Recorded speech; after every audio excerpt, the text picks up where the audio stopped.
नमस्कार दोस्तों। मुखौटा यानी कि चेहरा जिसके पीछे कोई दूसरा चेहरा हो, या एक चेहरा जिस पे हमने कोई दूसरा चेहरा लगा रखा हो।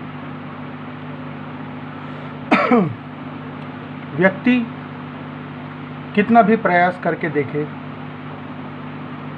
पर अंत में हमेशा यदि आप देखने की कोशिश करें, उसको परखें, समझें, तो पाएंगे कि वह उसे मिल नहीं पाता है जिसकी उसे कामना होती है या जिसके बारे में वो कल्पना करता है।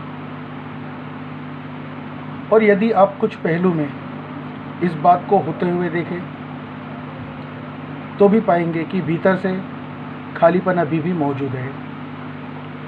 कुछ लोगों के बारे में आपको मैं बोलना चाहूँगा। आपने सुना होगा कि उन्होंने जो भी चाहा, जो भी सोचा, जो भी पद प्रतिष्ठा जिसकी आकांक्षा उन्होंने की, जिस क्षेत्र में चाही, वह उन्हें मिल गई। पर यह बात भी आपसे छुपी नहीं होगी कि आगे चल के वो लोग एक खालीपने का, अकेलेपन का शिकार हुए, क्योंकि ये मूल है, दबा हुआ कारण है कि आपकी इच्छा, आपकी सोच, आपके पाने की चाहत, उसके प्रति आपकी लालसा कितनी ही प्रगाढ़ क्यों ना हो, कितनी ही मेहनत आप क्यों न करें, पर जब तक उस टारगेट को सद्भाव, नैतिक मूल्य और सिद्धांत से नहीं देखते, उन सिद्धांतों के ऊपर रख के आप उसके साथ में या छेड़खानी करते हैं, तो आपको जो उसका प्रतिफल मिलना है वह आपके अनुकूल नहीं होगा, वह प्रतिकूल में ही आएगा। आपके चाहत का पूरा हो पाना कभी संभव नहीं है। यदि आप ऐसा सोचते हैं कि ये हो जाए तो जाकर मैं परमात्मा के बारे में सोचूं, तो मैं आपसे कह दूं कि ये कभी नहीं हो सकता है, क्योंकि आपकी चाहत का कोई अंत नहीं है, हो भी नहीं सकता। देखने से, सुनने से या किसी संदर्भ में आपको शायद ऐसा लगे कि उसकी आकांक्षाएं पूरी हो चुकी हैं या अपनी किसी भी आकांक्षा को पूरा करने के लिए वह सक्षम है, तो मैं आपसे कहूँगा कि फिर भी यह बात गलत होती है। मैंने सुना था एक सम्राट थे, बहुत बड़ा देश था उनका, बहुत ख्याति थी, अन्य सम्राटों में उनकी बहुत अच्छी गिनती थी। ऐसी कोई बात जान नहीं पड़ती थी कि जो वो चाहे, जिस बारे में वो सोचे, वो उसे ना पा सके। बड़ा प्रदेश था उनका, फिर भी जब वह सुबह उठते थे तो भगवान के सामने खड़े होकर मांगा करते थे। ये सम्राट जिसके पास बहुत बड़ा राज्य है, धन दौलत की कोई कमी नहीं, अच्छे लोगों में जिसकी गिनती हो रही है, वह भगवान के सामने खड़ा होकर के रोज मांग रहा है कि मेरे राज्य की सीमाएं बढ़ जाए, मुझे और धन दौलत मिले, मेरे स्वास्थ्य में और ज़्यादा सुधार हो, मैं अधिक बलवान बनूं। भगवान के सामने रोज खड़ा होकर के मांगने वाला ये सम्राट तो दूसरे किसी की हम क्या बात करें, कर ही नहीं सकते हैं। क्योंकि क्या हिसाब से हम दूसरे किसी को समझाएंगे कि दूसरा व्यक्ति जिस भी परिस्थिति में है, जिस स्थिति में है, बस हुआ और आगे की कामना करने की, अपनी मांगों को बढ़ाने की ज़रूरत नहीं है। जितना है उसको स्वीकृति दे, खुश हो, सुखी रहने की कोशिश करे, नहीं समझा सकते। जब सम्राट की मांगें इतनी बढ़ती जा रही हैं तो किसी दीनहीन व्यक्ति के सामने आप किस तरह से इसको रखोगे? नहीं रख पाओगे। आप बता ही नहीं सकते हो कि जो है वह ठीक है, काम चलाने योग्य है, क्योंकि भीतर लालच बरकरार है, मांग जारी है, पद प्रतिष्ठा की आकांक्षा अहंकार की पूर्ति के लिए अभी बरकरार है और बरकरार ही रह जाती है तब तक जब तक कि मृत्यु उसे सुला न दे। मृत्यु समीप आ जाए तभी भी जीवन के इस बड़े सत्य को मानने के लिए व्यक्ति तैयार नहीं होता। अभी आकांक्षाएं बाकी हैं, अभी मृत्यु को अपनाना संभव नहीं लगता है। जीवन का सबसे बड़ा सत्य, पर उसके साथ कोई सामंजस्य नहीं, कोई तालमेल नहीं बिठाने को तैयार है। सभी उससे अपने अपने हिसाब से दूरी बनाने के लिए तैयारी में लगे हुए हैं। सभी अपने अहंकार को बीच में लाके उसकी पूर्ति के लिए अनैतिक तरीके अपनाने तक को तैयार हैं, मगर सिद्धांत को समझ नहीं रहे हैं, जान नहीं रहे हैं कि कुछ मूल चीज़ें हैं, कुछ बुनियादी बातें हैं जिनका होना ज़रूरी है। समाज उन्हें माने न माने, पर वो बातें अस्तित्व रखती हैं। समाज, देश, ये दुनिया कितना भी बचने की कोशिश करे या कोई भी तरीके अपनाए, पर वह बातें, वह सिद्धांत मौजूद हैं और अपना असर दिखाएंगे। जब आप किसी व्यक्ति की तरफ देखते हैं तो आप देख सकते हैं कि उसके चेहरे की तरफ, उसके हावभाव को कितना बनाने की कोशिश किया जा रहा है। वह जो है उसको दबाने की कोशिश जारी है। आपकी जरा सी समझदारी इस बात को जान लेगी। और ऐसा नहीं है कि यह किसी व्यक्ति के संदर्भ में मैं कह रहा हूँ। तकरीबन हर एक व्यक्ति ऐसा ही है। हर व्यक्ति के संदर्भ में यह बात ऐसी ही है। प्रत्येक व्यक्ति एक से ज़्यादा चेहरे लेकर के चला जा रहा है। अपने चेहरे पे आने वाले भावों को दूसरे झूठे भाव से ढकने की कोशिश कर रहा है।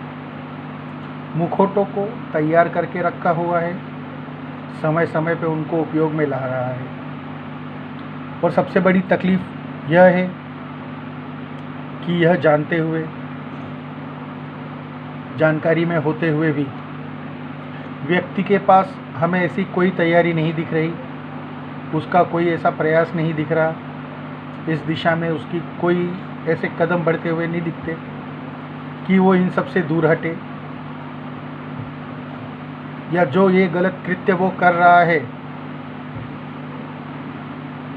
एक्चुअली उसे वो गलती मानता ही नहीं है, मगर फिर भी जो थोड़े बहुत मानते हैं वो भी इस दिशा में ऐसा कुछ काम करते हुए हमें दिखते नहीं हैं। ये सबसे बड़ी सोचने की, समझने की बात है। कुछ फ़कीर, फक्कड़, साधु संत, मौलवी, पादरी, जो भी कहना चाहे, हमें दिखते हैं। वो भी चोला पहन करके एक चेहरा ही दिखाने के लिए आपके आगे कर रहे हैं, अपने असली चेहरे को छुपाए ले जा रहे हैं।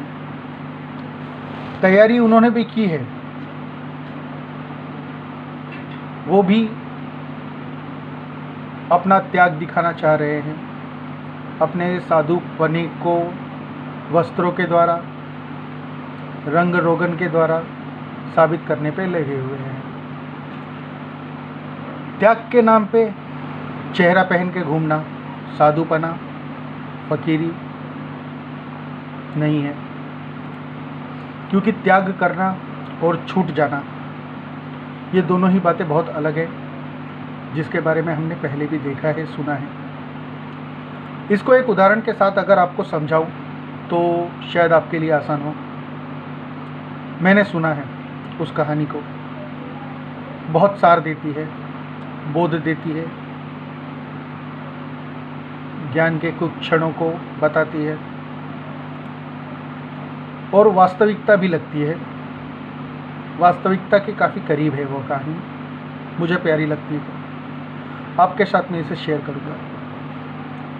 एक पति पत्नी थे, जोड़ा था उनका, दोनों ही साधक थे, ज्ञान प्राप्त करने की इच्छा थी दोनों में, दोनों ही परमात्मा को पाने की लालसा रखते थे, चाहत रखते थे।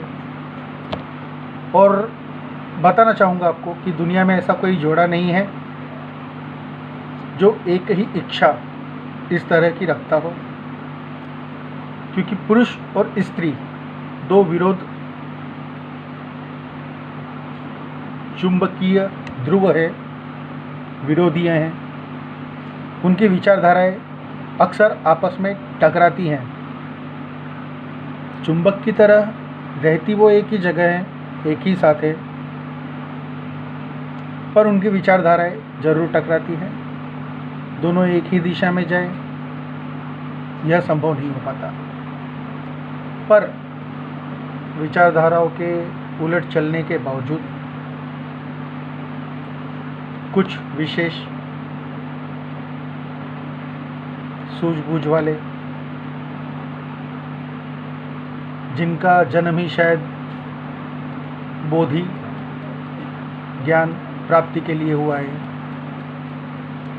वैसे कुछ साधक अगर जोड़े में हो तो कहना ही क्या। ये पति पत्नी भी वैसे ही साधक थे, दोनों ही परमात्मा को चाहते थे, इनकी आकांक्षा थी परमात्मा मिल जाए ऐसी कामना करते हुए उन्होंने जिस भी मार्ग को अपनाया उसके ऊपर चलने की पूरी तरह से प्रयास किया। इस प्रयास में वो दोनों ही जंगल से लकड़ियाँ काट लाते, बाजार में जाके बेच आते, जो कुछ मिलता उससे वो अपना दिन गुजार लेते। दिन ख़त्म, बात ख़त्म, फिर नया दिन, नई लकड़ियाँ, बाजार और दिन का गुजरना। दोनों यूं ही अपना जीवन व्यतीत कर रहे थे परमात्मा का ध्यान करते हुए।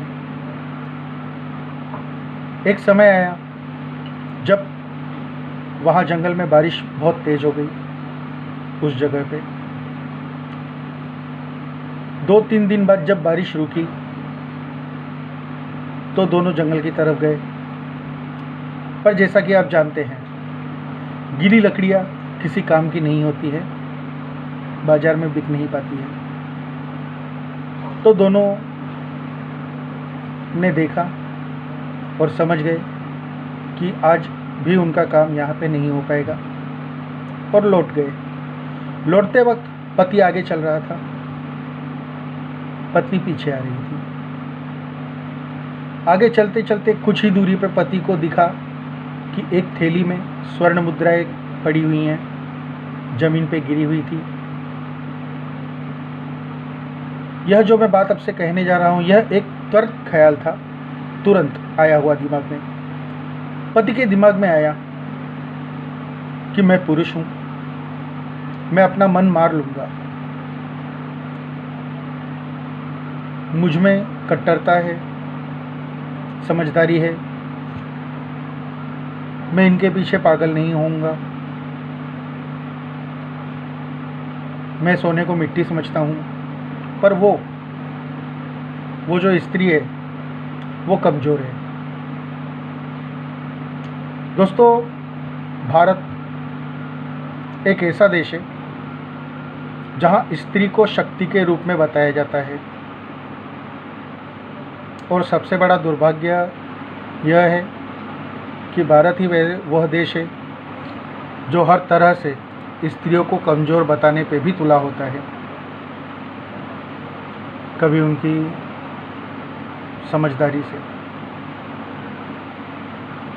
कभी रूढ़िवादी परंपराओं के नाम पे, धर्म के नाम पे, अंधविश्वासों के नाम पे, कुल, परिवार, बल, अलग अलग तरीके से जो भी तरीके काम में आ जाए उन तरीक़ों को अपना करके उसने स्त्रियों को कमज़ोर दर्शाने की कोशिश की है। फिर वो धर्म ग्रंथों के द्वारा हो, किसी कुरान के द्वारा हो, हर तरह से। पर ये अलग अलग तरीके जो भी उसे कमज़ोर साबित करने के लिए किए गए हैं, हकीकत में वैसा होता नहीं है। और यह बात धीरे धीरे करके लोगों के सामने आ भी रही हैं और आगे भी आएंगी। तो उस पति ने भी ऐसा ही सोचा कि उसकी जो स्त्री है, जो पत्नी है, वह कमज़ोर होगी। उसे यदि यह दिख गया तो उसके भीतर लालच आ सकता है और हमारा इतने वर्षों से, इतने समय से किया हुआ सारा प्रयत्न बेकार चला जाएगा। परमात्मा को पाने की सारा संघर्ष, सारी आकांक्षाएं तकलीफ में आ जाएंगी। यह सोच दिमाग में आते ही, ख्याल दिमाग में आते ही उसने उस पोटली को उठाया और तुरंत मिट्टी में दबाने के लिए खड्डा खोदने लगा। यह वह कुछ कर पाता तब तक उसकी पत्नी करीब आ गई थी, समीप आ गई। उसने देखा और पूछा कि आप यह क्या कर रहे हो। अब झूठ तो बोल नहीं सकता था, साधक था। तो उस बेचारे ने कहा कि देख, मैं तो अपना मन मार लेता हूँ, पर तू कहीं गलत फहमी में ना पड़ जाए, इसलिए मैं इस सोने की पोटली को यहाँ इस मिट्टी में दबा रहा हूँ, क्योंकि मेरे लिए तो यह मिट्टी ही है, पर कहीं तुझे लालच ना आ जाए। इतना सुनते ही स्त्री मुस्कुराई। उसके बाद जो उसने जवाब दिया बहुत ही महत्वपूर्ण है और बहुत मायने रखता है। उसने कहा कि जब ये मिट्टी ही है तो मिट्टी को मिट्टी से दबा के क्या कर लोगे? इस झंझट में पड़ना ही क्या? जब जान ही रहे हो तो मान भी लो। उसकी तरफ देखना ही क्या? दूसरे मिट्टी की तरफ तो तुम नहीं देख रहे, तो इसकी तरफ क्यों देखना? दोस्तों, यह जो लालच दबा हुआ था, भीतर ही पड़ा हुआ था, वह अभी भी फर्क जानता था सोने और मिट्टी में। अपने को मना लेना कि मैं सोने को मिट्टी मान रहा हूँ, यह त्याग दिख रहा है कि उसने सोने को मिट्टी की तरह मान लिया। पर वो सोना तो जान रहा है, वह जान रहा है कि यह जो दिख रहा है वह सोना ही है।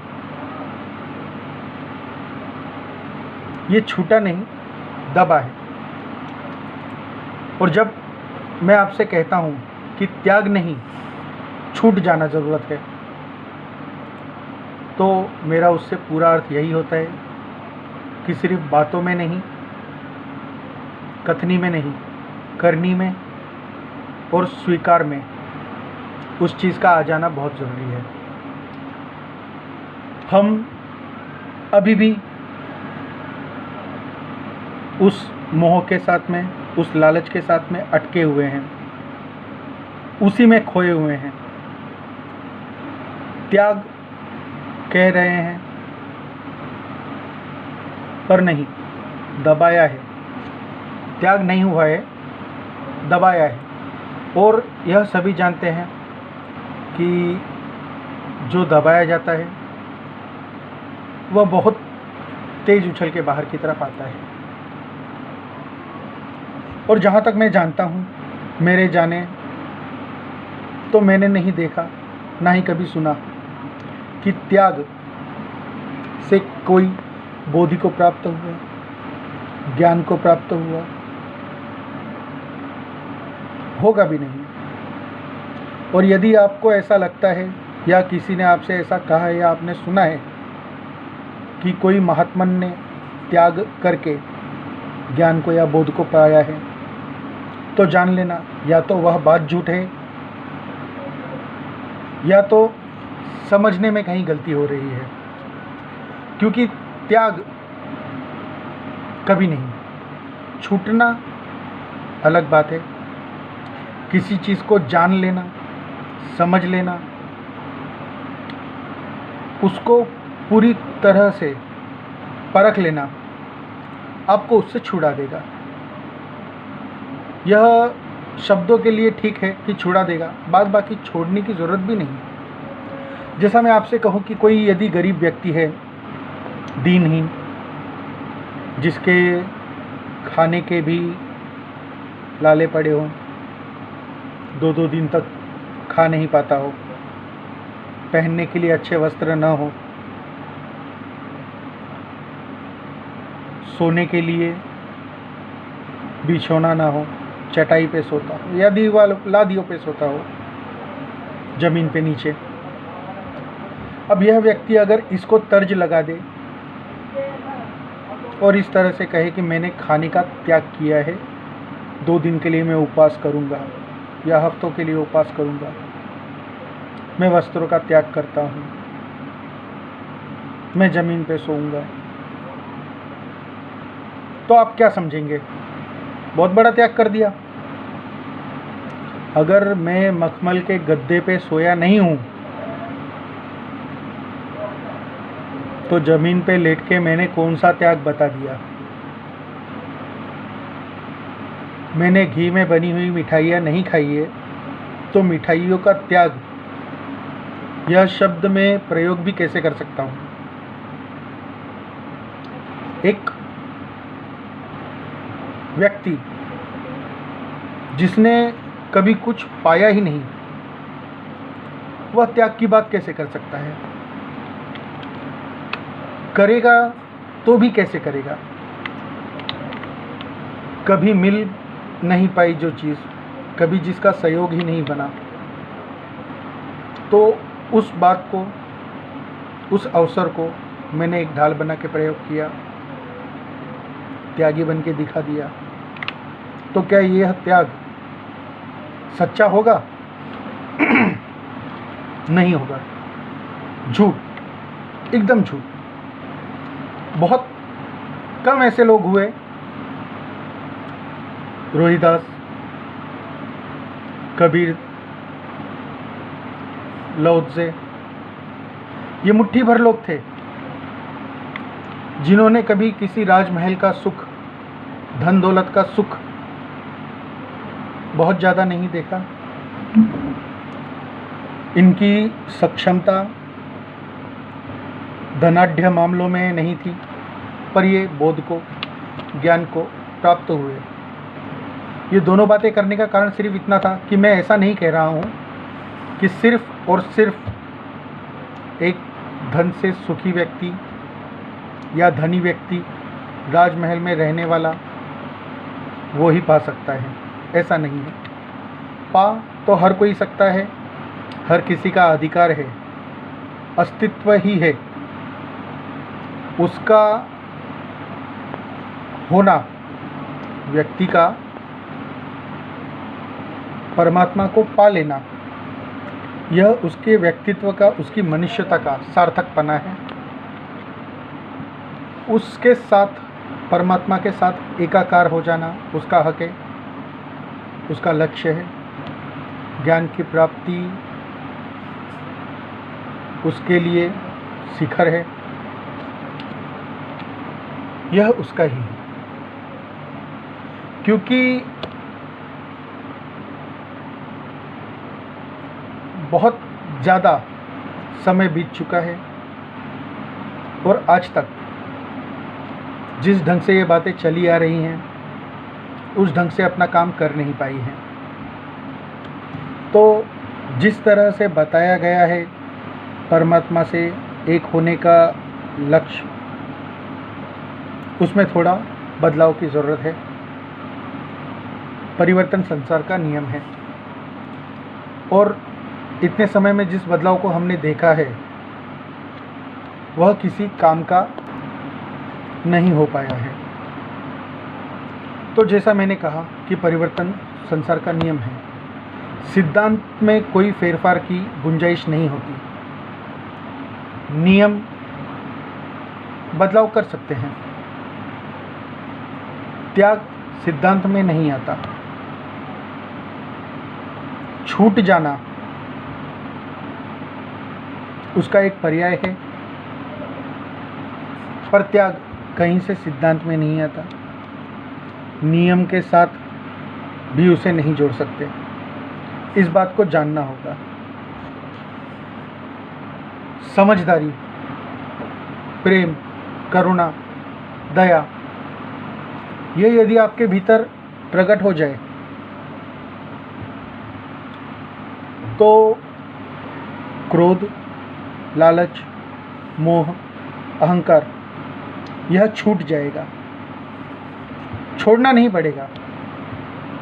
आप प्रेम को उपलब्ध हो जाइए, क्रोध खो जाएगा, उसे कहीं रखने नहीं जाना पड़ेगा। आपको लगता है समझदारी आपके भीतर अगर आ गई, मूर्खपना तो विदा ही हो जाए रहे हैं कि आप ऐसा संकल्प लोगे मैं आज से मूर्खता नहीं करूँगा। नहीं हो सकता। ये संकल्प लेना कि मैं आज से मूर्खता नहीं करूँगा, यह खुद एक मूर्खता है। आप समझदारी को उपलब्ध हो जाइए, आपकी मूर्खता विदा हो जाएगी। आप प्रेम को उपलब्ध हो जाइए, आपका क्रोध विलुप्त हो जाएगा, खो जाएगा। ऊर्जा रूपांतरित हो जाती है। आपके भीतर जो क्रोध की ऊर्जा है, प्रेम बन के भी वही प्रकट होने वाली है। तो आपको समझना है कि उसको प्रयोग किस तरह से करें, अपने में उतारे किस तरह से, ना कि किस तरह से हम इसका त्याग करें। सिमट जाना हर दिशाओं से और एक ही दिशा में हो जाना सिर्फ यही आपको सही ढंग से बता सकता है कि आप किस तरह से इन चेहरों का एकाकीकरण करें। तो जैसा कि हम कह रहे थे, ये त्याग करके दिखाने वाले साधु, संत, पीर, फकीर, मौलवी, पादरी जो भी हैं, उन्होंने सिर्फ एक चेहरे का इंतजाम किया है, जिसके कारण हम उन्हें मान सम्मान दे रहे हैं। पर मेरा सवाल है, ये जो भी लोग चेहरे पे चेहरा लगा के घूम रहे हैं, क्या यह सिर्फ उनकी ही गलती है? नहीं, क्योंकि सालों से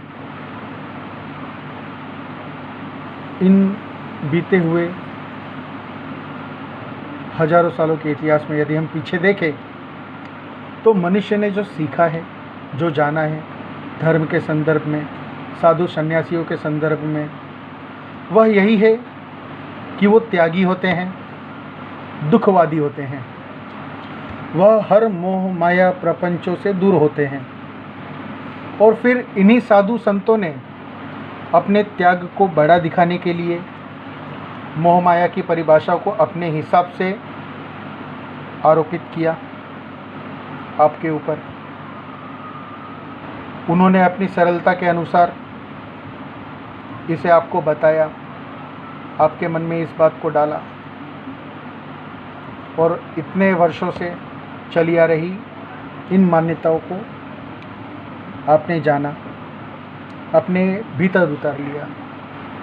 बिना विचार किए, बिना परमात्मा के संदर्भ में सोचे समझे हम इन्हें सर पे बिठाने लगे। और यही कारण है जो भी इन सभी दुखवादियों को बढ़ावा देते आ रहा है। संतों को मान सम्मान देना चाहिए, यह बात सही है, नीति संगत भी है। भारत संतों की भूमि रहा है हमेशा से, इसमें कोई मुझे बैर नहीं है, मैं खुद मान सम्मान दूंगा।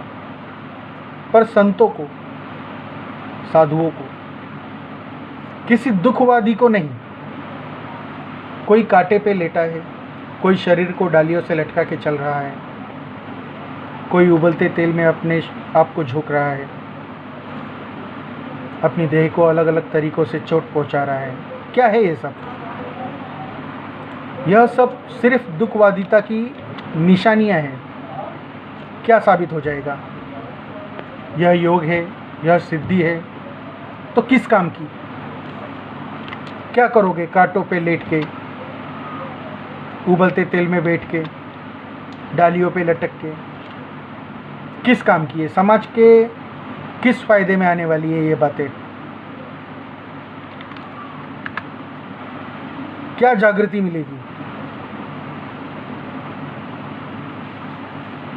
क्या इससे कुछ हो सकता है? कोई ज्ञान की बात है इसमें? चमत्कार दिखाने की कोशिश। पहले से अंधे हैं और एक पट्टी बढ़ाने की कोशिश और अंधा करने की कोशिश। अर्थ नहीं निकलता है ना। आप दिनों दिनों तक एक टांग पे खड़े हो, क्या हो जाएगा इससे? ज्ञान की कौन सी बात है इसमें? बिल्कुल भी नहीं है। तो ऐसे लोगों को मान सम्मान दे करके हम इस दुखवादिता को ही बढ़ावा दे रहे हैं। तो मेरा बोलना ऐसा है कि आप इन दुखवादियों को बढ़ावा ना दें, सम्मान ना दे। मैं ऐसा नहीं कह रहा, इस बात को जरूर ख्याल में रखिए। साधु संत सभी सम्मान के लिए ही हैं, सम्मान के पात्र हैं। सम्मान करिए, पर दुखवादिता को नहीं।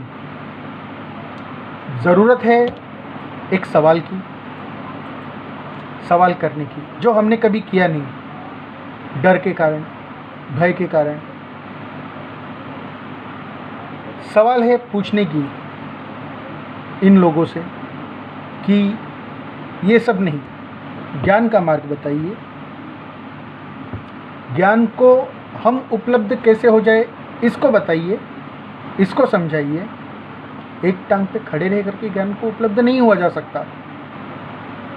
अपनी देह को कांटों पे लिटा करके ज्ञान को उपलब्ध नहीं हुआ जा सकता। तो ज्ञान को उपलब्ध किस ढंग से हुआ जाए, वह बुद्धि, वह विवेक मुझ में किस तरह से जागे, मैं अपने जीवन को किस तरह से सुधार पाऊं। संसार मोह माया है, बहुत हुआ, जानते हैं। जीवन जाल है, पता है। मृत्यु अटल है, इसका भी हमें बरोबर पता है। पर यह ज्ञान है क्या? क्योंकि मैंने जो भी बातें अभी आपसे कही, 3 महत्वपूर्ण बातें, कि संसार मोह माया है, जीवन एक जाल है, उलझन है, मृत्यु अटल है। इस बात से कौन अनजान होगा? मैं जहाँ तक जानता हूँ, आपकी नज़रों में भी आप जिसे साधारण व्यक्ति समझते होंगे, वह भी इन बातों से अनभिज्ञ नहीं है। वह भी जानता है कि यह बातें हैं। तो क्या वह ज्ञान को उपलब्ध हो गया? हमने पढ़ा है, सुना है, जाना है, और हम देख भी सकते हैं। हमारे में इतनी समझदारी है कि हम जान सकते हैं कि इन बातों को जानने के बावजूद ज्ञान के नाम पे, बोधि के नाम पे जो बदलाव आने चाहिए, जो परिवर्तन आना चाहिए, जिस क्रोध को हमारे में से खो जाना चाहिए, जिस लालच को, वासना को, इच्छाओं को हमारे भीतर अवरोध उत्पन्न करना ही नहीं चाहिए, वह हो तो नहीं पा रहा। हम आज भी क्रोध कर ही रहे हैं, प्रेम हमारे भीतर है नहीं, और यदि है तो स्वार्थी की तरह से एक सीमित वर्ग तक। जाहिर सी बात है कि हम ज्ञान को उपलब्ध नहीं हुए हैं, तो जिस ज्ञान की बातें हम करते हैं, जानते हैं, सोचते हैं, उसकी तो हमें झलक भी नहीं दिख पा रही। सब ज्यों का त्यों बना हुआ है। तो उसे जानने की बात करनी चाहिए, उसको किस तरह से पाया जाए वह जानने की लालसा रखनी चाहिए।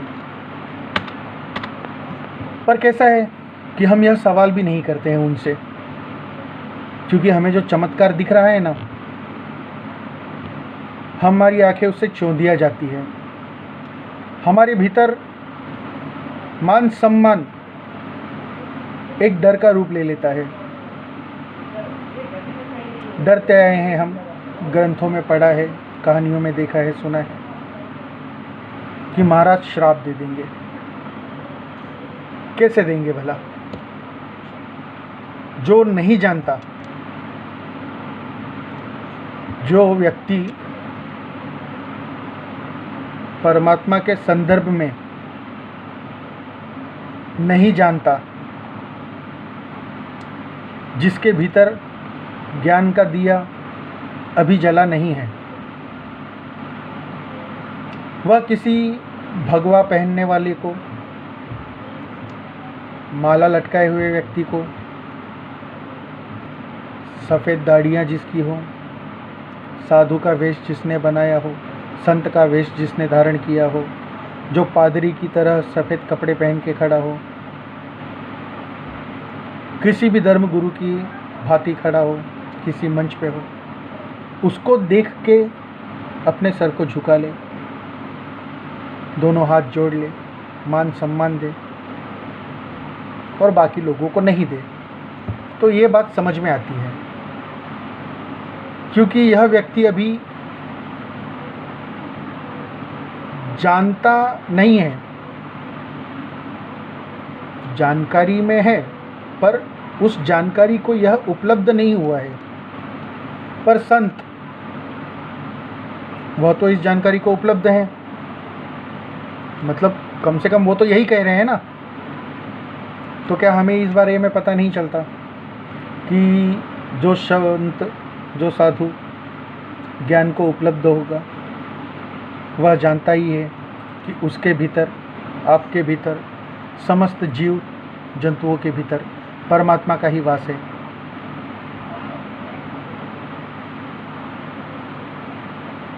तो वह श्राप कैसे देगा? अगर मैं जान रहा हूँ कि जब मैं आपसे बात कर रहा हूँ तो आपसे नहीं, मैं उसी से बात कर रहा हूँ जो मेरे भीतर है, तो क्या मैं आपके लिए अपशब्द का प्रयोग कर सकता हूँ? आप भले ही ना जानो, पर मैं तो जान रहा हूँ, तो अपशब्दों का तो प्रयोग नहीं करूँगा, किसी श्राप का प्रयोग तो नहीं ही करूँगा, समझाने की कोशिश करूँगा। मैं यह जानता हूँ कि आप अभी उस से दूर हैं, उसको पाने की चाह रखते हैं, और यदि नहीं भी रखते हैं तो मैं कुछ इस तरह का करना चाहूँगा कि आप में वो भी दिया जले, किसी तरह से आपको उस रास्ते पे ले जाना चाहूँगा, सत्संग के माध्यम से,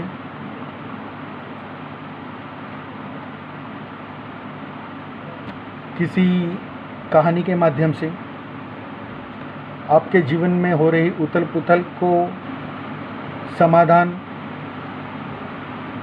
का एक रास्ता दिखा करके, किसी भी तरह से, जो भी उस समय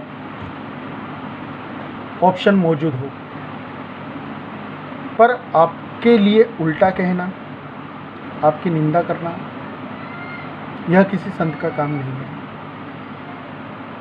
और संत पुरुष ये करेगा भी नहीं।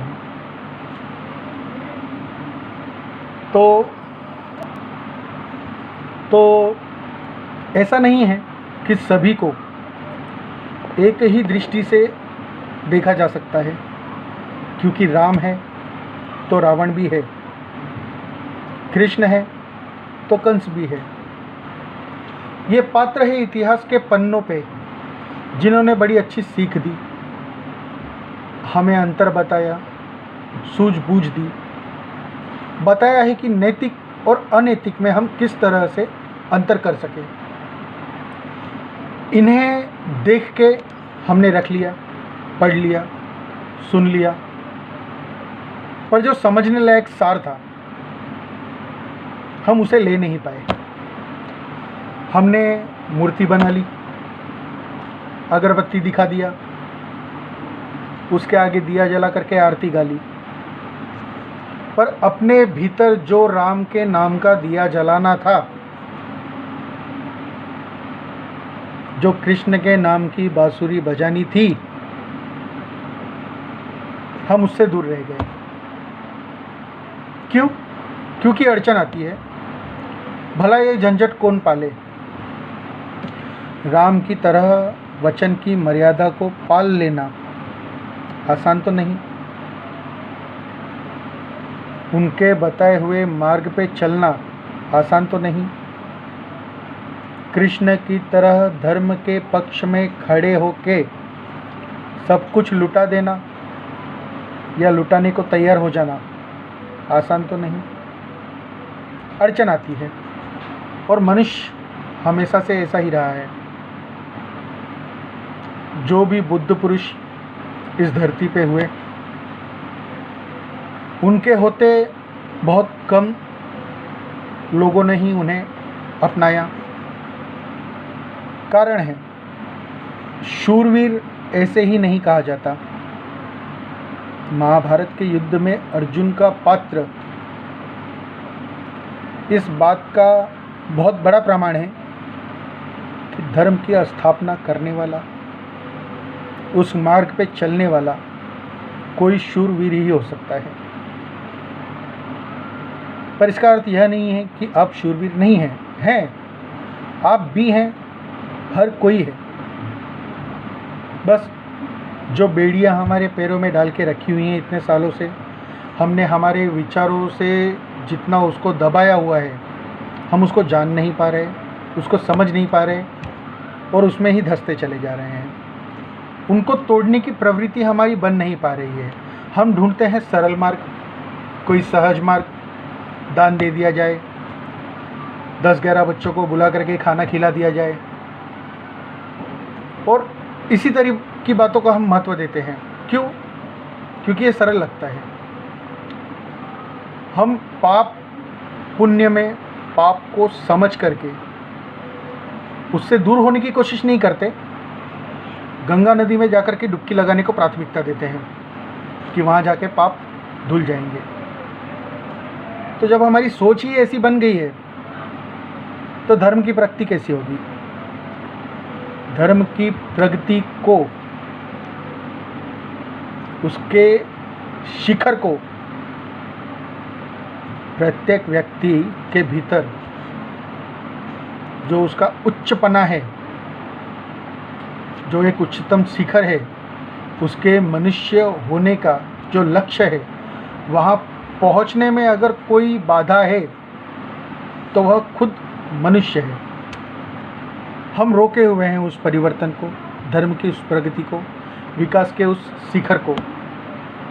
तो जैसा कि मैंने कहा, साधु संत, मौलवी, पादरी, ये सभी ने त्याग के नाम पे एक चेहरा ही लगा के रखा है। चेहरा लगाने से कोई व्यक्ति कुछ देर के लिए बाहर समाज में अपने आप को छिपा सकता है, पर खुद से कैसे छिप सकता है? बरसों की तैयारी, बरसों से एक अभिनय चला आ रहा है। व्यक्ति अपने आप को बाहर लोगों के सामने सज्जन पुरुष दिखाने की कोशिश में लगा हुआ है, कुछ और बन के दिखाने की कोशिश। जो है वो नहीं, कुछ और। नकलीपन को ओढ़े ओढ़े, इस नकलीपन के चादर को ओढ़े ओढ़े कभी कभार यूँ हो जाता है कि वह अपने अस्तित्व से ही दूर हो जाता है। आपने देखा होगा बहुत से मिमिक्री आर्टिस्टों को। कभी आपने गौर किया है, वह हर वक्त किसी दूसरी ही आवाज़ में बोलने का प्रयास करते रहते हैं। उनकी खुद की आवाज़ मानो जैसे खो सी गई है। यह दूसरी आवाज़ ही उनकी पहचान बन गई। पर यह पहचान किसी काम की है? बाहर से शायद ये कुछ काम की लगे, पर भीतर खंगालेंगे, देखेंगे, जरा इसको गहराई में विचार करेंगे तो पाएंगे कि यह बहुत बड़ा दुख का कारण है। आप अपने आप को खो बैठते हैं। मिमिक्री करने वाला मैंने सिर्फ आपको एक उदाहरण के लिए बोला है। यह हर किसी के संदर्भ में मैं आपको बात कहना चाह रहा हूँ। इसे समझने की कोशिश करना।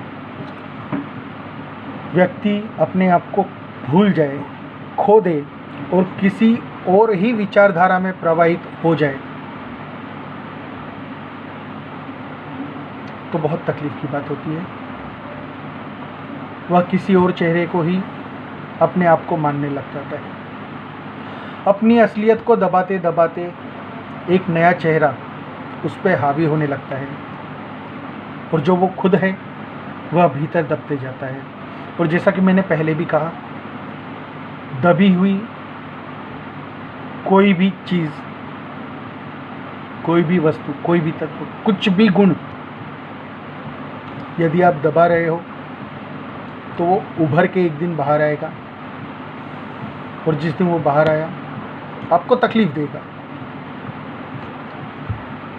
तो जैसा कि मैं कह रहा था, अब जितना भीतर दबाने की कोशिश करेंगे, अवगुणों को त्याग दिखाने की कोशिश करेंगे, तो वह एक खालीपना का रूप लेने लगेगा, आपको कचोटने लगेगा, उभार आएगा, बाहर की तरफ कूदेगा। क्रोध, लालच, वासना, मोह, स्त्री, पुरुष, जिसको भी आपने दबाया है अपने भीतर, त्याग के रूप में दिखाने की कोशिश की है, वह एक सीमित दबाव के बाद में बाहर आएगा। और इस बात से आप अनभिज्ञ बिल्कुल नहीं होंगे कि कितने ही साधु, मौलवी, पादरी आज हवालातों में लात घुसे खा रहे हैं इन भावों को बाहर आने के कारण। जब यह आतुरता अपने चरम पे पहुंच जाएगी तो अपना रंग दिखाएगी। चद्दर ओढ़ के सोने से आप बाहर किसी को बेवकूफ़ बना लोगे, पर भीतर आप जान ही रहे हो तो यह धोखा गलत है। आप इस बात से बिल्कुल अनभिज्ञ नहीं होंगे कि कितने ही साधुओं ने, मौलवियों ने, पादरियों ने धर्म के नाम पे इस जगत की नुकसानी की है। कितने ही जान और माल का नुकसान इस देश और दुनिया को दिया है।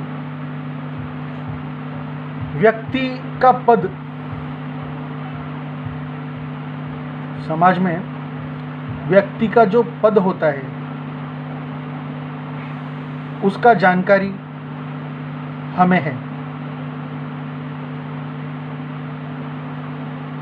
धर्म में हमने साधु संतों को जो पद दे के रखा है उसको हम जान रहे हैं, समझ रहे हैं, फिर भी सही बातों को हम पकड़ नहीं पा रहे हैं।